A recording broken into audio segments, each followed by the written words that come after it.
just sort of make sure that they knew what was going on and that I was, involved. After a couple months of corresponding with Abby and her mother, Angela, I kept hearing about the rest of her friends and family. And so I encouraged them to find me on Facebook so that we could all be in contact. And the first person that I met was Abby's older half-sister, Megan, who was 19. Her older half-sister. Right. And at the time, I was 23. Right. And Megan was a talented, artistic, and very attractive young girl. And started sort of contacting me in a somewhat flirtatious way. And over the next few months, we sort of developed an online romance, if you will. All right.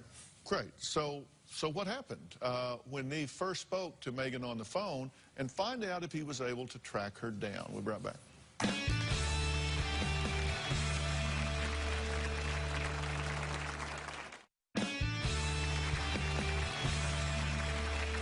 Well, we're talking about the documentary Catfish. Now, let's take a look at the moment when Nev talks to Megan. Now, understand, Abby got in touch with him. She's 8. And then he talked to the mother, Angela. Now he's talking to half-sister Megan, who's 19, when he's 23. And finally, he gets to talk to her on the phone. Hello? Hey, Megan? Yeah? Hey, it's Nev. Hi, how are you? Your voice is not at all what I expected. I'm sorry. No,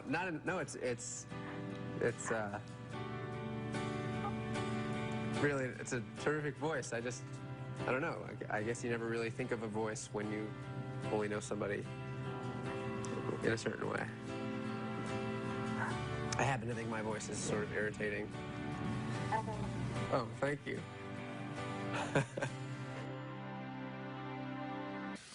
So you're kind of a smitten kitten there.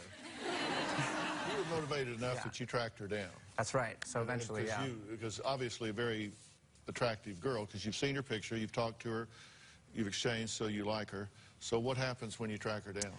We knock on the door, and we find a family. We find Angela, the mother.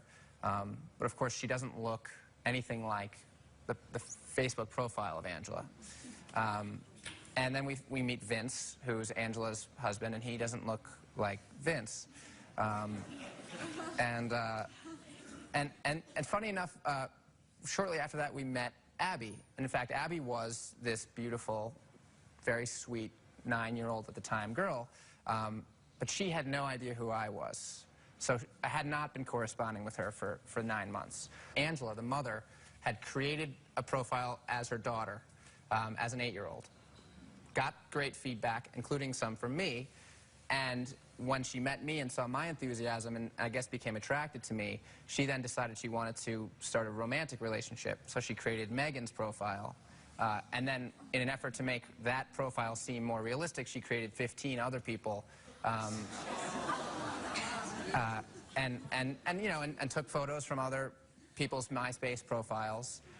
And was posting between each other and G-chatting with me as different people at the same time. So who was Megan? So Megan, Abby, Tim, Ryan, Alex, Joelle, all these people were this one woman, Angela. And she was how old? She's 40. Okay. So you're loading your stuff back up to go to Michigan. Or did you ask her, whose picture did you use for Megan and where can I find her? Immediately upon meeting Angela, we could see that she was a wonderful person. Although she had gotten carried away online, in addition to caring for Abby, she cares for her husband's 2 severely handicapped twin sons, who are also coincidentally 19. And she gave up her life to be their caregiver.